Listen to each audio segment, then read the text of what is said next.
তাহলে এই জিনিসগুলো আমরা আরেকবার রিপিট করে ফেলি। কি আছে? তাহলে এডিএইচ কিভাবে কাজ করলো, পানি ভারসাম্য কিভাবে হলো, একদম সংক্ষেপে আবার বলি। তাহলে কি আছে যে আমি সারাদিন প্রচুর পানি খাইছি, কি প্রচুর পানি। এখন পানি যদি আমি বেশি খাই তাহলে আমার বডির কি ফ্লুইড বাড়তেছে না? তাহলে আমি প্রচুর পরিমাণ কি খাইছি? পানি। পানি আমি খাইছি সারাদিন প্রচুর পরিমাণ পানি খাইছি। পানি খাইলে আমার বডির যে ফ্লুইড আছে তার আয়তন কি বাড়তেছে, তাহলে আমার ভলিউম বেশি। এখন আমার এই ভলিউম যদি বেশি হয়, কিডনিতে কি ব্লাড সাপ্লাই কি বেশি হচ্ছে না? কিডনিতে ফ্লো বেশি হচ্ছে না?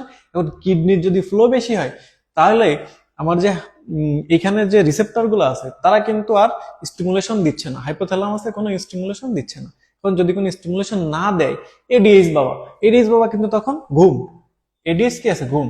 আরে ভাই আমার বডিতে প্রচুর পানি, আমি এখন ঘুমাই, আমার এখন কোনো কাজ নাই। কারণ যদি কাজ না থাকে তাহলে আমার এই যে কিডনি, ও কি বেশি বেশি পানি ধরে রাখতে চাইবে? চাইবে না। এডিএইচ তো ঘুম, আমি ঘুম, তাহলে আমার কাজ করবে কি? কেউই করবে না। কাজ যদি না করে পানি কি বের হয়ে যাবে। আর যখনই পানি বের হয়ে যাবে কি আকারে বেরোচ্ছে? ইউরিন আকারে, প্রস্রাব আকারে বেরোচ্ছে। পানি বেশি খাচ্ছি, তাহলে কিভাবে বেশি প্রস্রাব হচ্ছে? এইভাবে হচ্ছে, কারণ এডিএইচ এখানে ঘুমন্ত অবস্থায় আছে। এডিএইচ এর কোনো হেলদোল নেই যে আমার পানি আছে, ফ্লুইড আছে, কিডনির ব্লাড ফ্লো ঠিক মতো আছে, সাপ্লাই আছে, ডোন্ট ওয়ারি, চিল। তাহলে ও হচ্ছে তখন চিল মুড।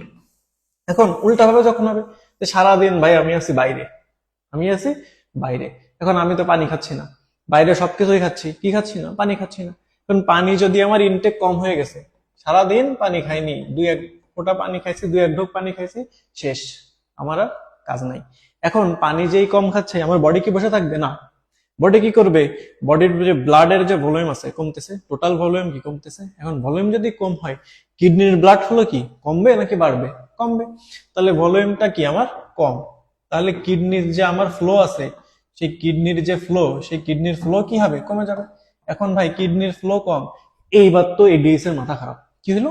যে কিডনিতে পানি নাই কেন, সরি কিডনিতে কি নাই কেন, ব্লাড নেই কেন? কারণ ব্লাড আসবে ভাই কোথার থেকে? আমার তো ভলিউমই কম। কেন ভলিউম কম? পানি খায় নাই। এইবার তো এডিএস কি করবে? হাইপোথ্যালামাস উত্তেজিত হবে যে ভাই এডিএস তুমি ঘুম থেকে ওঠো। কেন ঘুম থেকে উঠতে হবে? কারণ বডিতে পানি নাই। তুমি যদি সব পানি প্রস্রাব করে বের করে দাও, তোমার বডির অবস্থা খারাপ। এখন আমি কি করব? তাহলে এডিএস কে দ্রুত স্টিমুলেশন দিব। হ্যাঁ, কে দিবে? হাইপোথ্যালামাস। হাইপোথ্যালামাস বলবে এডিএস তুমি ঘুম থেকে জেগে ওঠো। কি করবে? কিডনির উপর তুমি সক্রিয় হও। কিভাবে সক্রিয় হবো? কিভাবে সক্রিয় হবা? তুমি যত পানি আছে, তোমার খাদ্য দ্রব্য হোক আর যাই হোক, যেভাবেই আসুক না কেন, তুমি সব আটকায় রাখো।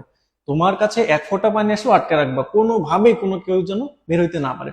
এইবার তো এডিএস কি হচ্ছে? হ্যাঁ, তাইলে তো আমার পানি ধরে রাখতে হবে, আমার বডির ফ্লুইড বাড়াইতে হবে, ভলিউম বাড়াইতে হবে। কি করব?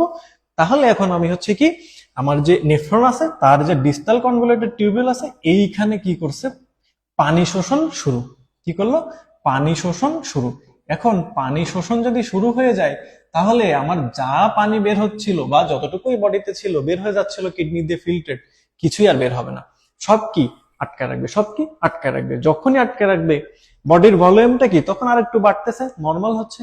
কিন্তু যদি কিডনির থেকে পানি সব আমি টেনে নিই, প্রস্রাব কি হবে? না। সারাদিন পানি খাই নাই, প্রস্রাব হয় নাই, সারাদিন পর একটু প্রস্রাব হয়েছে, তাও কি হলুদ, হ্যাঁ মনে হচ্ছে কি ফ্রুট জুস। তাহলে কেন ফ্রুট জুস হইলো? কারণ সেখানে এডিএইচ কিন্তু কাজ সেরে ফেলছে। এডিএইচ ঘুম থাকলে প্রচুর পরিমাণ প্রস্রাব হচ্ছে, আরে পানি খাইছি মানে সাথে সাথে বাথরুম শুরু, 1 ঘন্টা হইতে না হইতে বাথরুমে দৌড় দাও, আবার পানি খাইছে আবার দৌড় দাও। কেন? এডিএইচ ঘুম। এবার এডিএইচ যখন সজাগ হয়ে যাবে তখন কি? তখন কিন্তু আর প্রস্রাবটা হচ্ছে না, কম হচ্ছে, বা কি গাঢ় প্রস্রাব হচ্ছে। কেন? কারণ বডিতে পানি নেই। পানি নেই মানে ফ্লুইড নেই, ফ্লুইড নেই মানে ব্লাড ফ্লো কম, ব্লাড ফ্লো কম মানে কি হচ্ছে? এডিএইচ সক্রিয়, হাইপোথ্যালামাস সক্রিয়, কোনো পানি বেরোতে দিব না, সব ধরে রাখবো, সব ধরে রাখবো। যখনই ধরে রাখবো তখন কি হচ্ছে? তখন আমার এইখানে আবার কনসেন্ট্রেটেড ইউরিন বা গাঢ় ইউরিন, গাঢ় হলুদ রঙের ইউরিন তৈরি হচ্ছে। বুঝা গেল? তাহলে এই হচ্ছে আমার এডিএইচ এর কথা।